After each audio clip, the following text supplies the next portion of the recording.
Hello everybody, welcome back to my channel where skincare is all about progression over perfection because perfection doesn't exist. We all know the cosmetics industry is full of buzzwords. We all know those buzzwords like dermatologist tested, non-comedogenic, clean, organic, green, silicone free, all that kind of stuff. All those words that don't really mean anything or suggest something that isn't necessarily true. The list can go on and on and on, but today I want to share some beauty industry lies that you may not have come across yet. I'm going to be doing my skincare. I'm just going to cleanse. It's the morning, so I'm going to cleanse with my favorite micellar water. This one comes with a pump. A lot of people are interested in this, but I much prefer this because I'm very good at spilling stuff. Knowing your skin type, I would say, is one of the staples of any kind of skincare routine, or knowing where to start with your skincare routine. And those are the skin types that we all know. They kind of fall under the categories of dry, oily, combination, and even normal. And pretty much all of these skin types are based on how much sebum your skin produces. A very cosmetic approach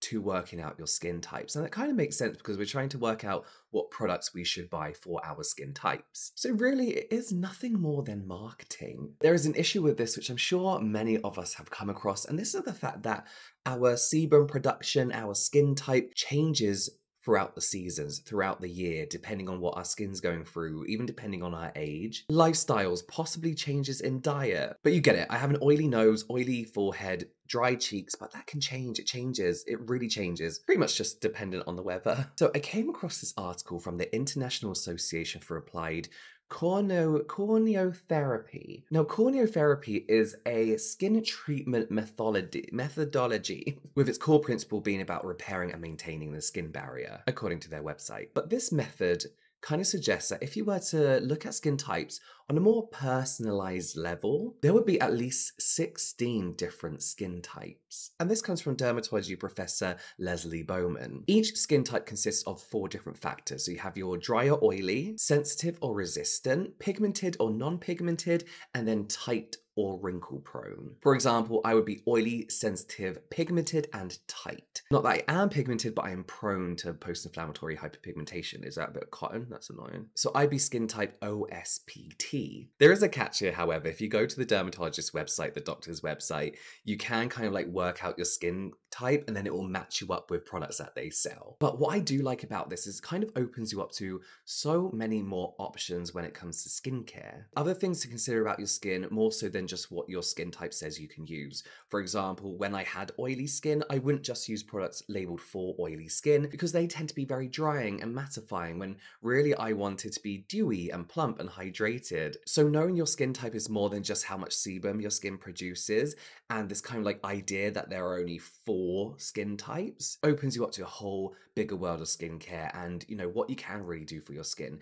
The original skin types are a perfect place to start. They're a great place to start working out what your skin can benefit from. Rehydrate with the Jordan Samuel Skin Hydrate the Mist. I really like a spray toner at the moment. Part of me can't be bothered to put a toner in my hand for some reason nowadays and start patting. I'm more just like mist and then pat. Cruelty-free is not a regulated term or an official recognized term. Now, before I get into this, I think cruelty-free labels, organizations, some more than others, are great because they are an amazing place for you to just see that all the research you'd have to do for, you know, a brand is all done in one place. It's been traced back to make sure it's truly cruelty-free, and to be able to pick up a product, see the logo, the cruelty-free logo, and take it away knowing, being, you know, reassured that that is a cruelty-free product is great. I think it's great. I love it. People rightfully get passionate about this topic, and rightfully so. Not only is testing on animals irrelevant and pointless, but it's disgusting and cruel. There's no need for it. One of the most trusted cruelty-free, I guess you could say, certifications that we all recognize is the Leaping Bunny logo, the Leaping Bunny organization. So according to the Leaping Bunny's website, in order to be Leaping Bunny certified, their suppliers, ingredients, manufacturers, all must be traceable back to being completely cruelty-free. I mean, technically, nothing's cruelty-free. It's all been tested on animals at one point, but that's back in the day. All Leaping Bunny companies must be open to independent audits and commitments that are renewed on an annual basis, which is great. I love that. Serum, Deliverance Trinity Serum, it just does everything your skin needs. It's like just a daily dose of goodness for your skin, especially with redness. What I think we should all be aware of is that there is no legal or regulated definition of the term cruelty free, which is kind of bizarre. It kind of unfortunately sits there right alongside clean and organic, which I kind of hate because I feel like cruelty free has a really obvious meaning and purpose. Everybody has the same kind of idea as to what cruelty free is, kind of. Now, according to one of my favorite Instagram accounts, The Cosmetic Regulator, all cruelty free organizations are third party accreditations, implying that the product and ingredients have not been tested on animals. Now, here in the UK and in the EU, animal testing for products has been banned since 2004, with animal testing for cosmetic ingredients banned since 2009. So cruelty-free has almost been the default for a long time now here. So I would say really here in the UK and probably most of Europe compared to America, it's rarer that you would see a Leaping Bunny stamp or a cruelty-free stamp on a product because it's kind of the default. We'll discuss China in a bit. Going back to the cosmetic regulator post, they also made a good point that advertising your products as cruelty free simply means the brand is meeting the minimum legal requirement here in the UK and the EU. So putting a cruelty free stamp on a product here is like, well, obviously, of course, it has to be. Or like go to prison kind of thing. Another favorite Instagram page of mine is Capricornium Skin Tony. Also mentions that there is a misconception that animal testing is rife within the cosmetics world. That's not to say it doesn't happen. His post goes on to say that it's a really bad business choice because, first of all, animal testing is expensive. It greatly limits what countries you can actually sell your products in because of the legal requirements. So, what does this all mean? It means that Leaping Bunny and these cruelty-free certifications, they all charge for the privilege of having their cruelty-free stamp put on your products. From my research, Leaping Bunny seems to be the most reliable out of all of these, and keeping up with ever-changing animal testing laws, especially in China, which have changed a lot recently. And even on the Leaping Bunny website, they say with new laws making it possible for brands to register to sell domestically in China and avoid animal testing and be able to get Leaping Bunny certified. There is, of course, a fee for brands to register with these cruelty-free certifications and display that certification's logo on their product. However, all the above can be true. A product can be 1000% cruelty-free without having a logo on it. Whilst it's nice to have a Leaping Bunny logo, I guess, on their product, there could be many reasons a brand doesn't want to do this. One, because their product by default has to be cruelty free anyway. Two, they don't want to pay for that. They can't afford to pay for that. They might be a new independent brand. It might just not be a huge important part of their budget. And honestly, with all the laws and the changing laws in China especially, I feel like the certifications may be going to die out for cosmetics. So the lie is just because it doesn't say or show it's cruelty free, it doesn't mean it's not cruelty free. I will say it's nice to have that logo, to know someone's done the research for you, that the brand is 100% cruelty free right from the manufacturing process. But it's something you can literally just ask the brand, and it's often on a brand's website. So if you do not see that displayed, you can Google it. Don't let that lack of stamp of approval limit what you buy. I do have a question for you, however, and this is a question. L'Oreal is often used as an example of a big company who are cruelty free, but also sell a lot in China before the laws change. As we mentioned, a lot of products now can be sold in China without any repercussions when it comes to animal testing, therefore making L'Oreal technically not 100% cruelty free. But L'Oreal are also one of the key contributors of banishing animal testing in China, coming up with new innovations, working alongside the Chinese government to stop animal testing. So here's my question. Do you support a conglomerate like L'Oreal by buying their products, giving them money, which could possibly be going towards all this research to, in the long run, put a complete stop to animal testing? Or do you just completely not give them any money because they shouldn't be doing it anyway? What do you think? What do you think? Now, I'm just going to talk about this one really quick because as of filming now, last night, two of my favorite scientists posted about this, and they know so much more about it than I do. But I just want to talk about the link between clean, green, and organic skincare being bad for the environment. I feel like a lot of consumers have this idea that because something is organic or made with natural ingredients, that it is by default good for the earth. I think people kind of feel like people are like farming these ingredients and then they're steaming them and extracting things and then bottling them up in glass jars with cork lids and then pouring them into a moisturizer and mixing it in, you know? But no, this isn't the case. And I don't blame people for thinking this because this is what the brands want you to believe, that their clean, green, organic products are also earth friendly. It's a very tough topic to do research on, and I didn't have a lot, so I was going to keep this out of this video. But as I mentioned yesterday, Dr. Michelle Wong from Lab Muffin Beauty Science and also Jen Novakovic, science communicator and cosmetic chemist from the EcoWell, two of my favorite resources for the more complicated kind of side of cosmetic science. They posted some amazing content surrounding this issue. I will link it down below. Please go and watch it. But yes, clean, green, organic isn't necessarily good for the environment. Okay, I'm gonna go in with my moisturizer, the Cosrx Advanced Nail 92 All-in-One Cream. I'm gonna put this on damp skin because I feel like it just looks nicer. Yes, I love Cosrx, but oh my god, the reason I went for my drawers and got this out again is because TikTok reminded me of it. Because it's everywhere on TikTok Shop at the moment, and I'll be honest, it's actually doing my head in, but it's such a good product. The next lie is that you need a toner, essence, and a serum. They're all the same. They're all the same. Now, here's the thing. 3 years ago, you would have heard me fight for this, saying that you need all 3 steps, or that all 3 steps are at least different in some way. It used to be the fact that toners were simply a hydrating stage. People said that it restored pH and all that kind of stuff, but that's a kind of old-fashioned approach to toners.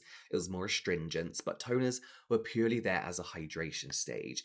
Essences also focused on hydration, but they also had primarily a brightening, anti-wrinkle, anti-aging kind of approach. And then serums and ampoules were primarily a treatment stage with very specific targeted actives for a very specific skincare concern. Ampoules were then kind of sold as the more potent form of a serum. So you'd have your hydration, anti-aging, and then treatment stage between cleanser, moisturizer, and sunscreen. Traditionally, but they are all the same now. You have your classics, you still have your staples, but you can get really nice toners with actives in, like vitamin C. Of course, exfoliating acids are their own thing. I just bought a toner with tranexamic acid in, which I think will be nice. Essences are now just that also. Essences are the same, but also kind of cross more into the more potent actives like a serum. But now I get serums whose jobs are just to hydrate or calm or reduce redness, which really was a toner thing to do. So they're just all kind of the same thing. What I would say is just go for whatever texture you prefer and pick 1 or 2. I still think it's important to obviously have your actives in the middle. If you like slightly thicker products, a serum is for you. If you like lighter weight ones, essences are for you. Toners tend to be a little bit more watery and sometimes thicker. So I would just go by texture. I personally like to have a toner as purely hydration and then serums as actives. On that note, let's talk about the 10-step K-beauty routine. I'm just gonna be frank with this. I used to love doing a 10-step routine because skincare was a hobby. But when Western media finds something that is new and exciting from Asia, they often kind of like create this kind of like crazy kind of hype around it. And they try and sell it this like, look what everyone's doing over there in Asia. Isn't it crazy? And they go too far with it. All Korean women swear by this beauty secret, the crazy 10-step skincare routine that all Korean women do. When really that was never the case. Where did this come from? The 10-step K-beauty routine never existed. So where did this all come from? Well, Charlotte Cho, who we know is the founder of Soko Glam and also one of my favorite brands, Then I Met You, she pretty much made the Korean 10-step routine mainstream kind of by accident. In an interview with Elle magazine, she spoke about the possible 10 steps that are available to you in the K-beauty world. And this often changes depending on where you're reading the information from, but first cleanse, second cleanse, exfoliant, toner, essence, serum, sheet mask, eye cream, moisturizer, then a night cream or SPF. Now, Charlotte Cho said that these are the available steps, the possible steps, not that you should do them all. It was more highlighting the fact that in K-beauty, these are the different genres of skincare that we don't have here in the Western world. didn't have. She never mentioned doing all them in one routine at the same time. But of course, Western media took this and ran with it. But really what Charlotte Cho and a few others did was introduce the rest of the world to skincare as we know it today. We know there are so many other options now. We know there are more than just cleansers, moisturizers. We open to a whole new world of essences. We didn't know that word. Sunscreens and ingredients that we didn't even know existed. And I feel like since the boom of K-beauty, South Korea has always been the first in what's going to trend in the rest of the world. So you don't need a 10-step skincare routine. You never did. No one ever said you did. But some of us did it. We loved it. And I think we all know our skin better thanks to it. Sunscreen, this is the Nice Birdie Upsun Dr. G SPF 50 plus PA++, mix of filters, chemical, mineral. Okay, so these are just personal pet peeves of mine now. When a product's instructions or directions tells you to use a generous amount or an appropriate amount of their product. I hate this term so much. There is never a need for a product's usage directions to say use a generous amount. Maybe bubble bath, a body lotion, but not moisturizer, not sunscreen, not serum. It's use the appropriate amount, which the brand and product should tell you what that appropriate amount is. But then also use an appropriate amount with no instructions of what that appropriate amount is so annoying. I feel like brands do it to make you use as much of the product as you can and then buy it again. Also, everyone has a different idea as to what a generous amount is. Like, what does that mean? When a brand says use a generous amount, they are lying. You need the correct amount, which should be clearly labeled. And even if they don't, find a cheat sheet online. There are always graphics, nice little graphics that show you how much of a product type you need, and they often compare it to like coin sizes or fruit sizes. Use a generous amount is a lie. It's a lie. For those that ask, I use a different sunscreen on my neck, one that's a bit more fluid, so I'll do that after. The final one, next day delivery. Don't lie to me. Do you know what I've noticed recently, right? You select next day delivery thinking that if I order now, it's gonna come tomorrow. Because that's what it's always meant, right? But there's something new that brands are doing that really annoy me. And this is probably my fault because I'm not reading the fine print. But next day delivery once items have been dispatched. So whenever the brand wants to dispatch your products or your items, from that date, it will be next day delivery. Like, when is that? When is that?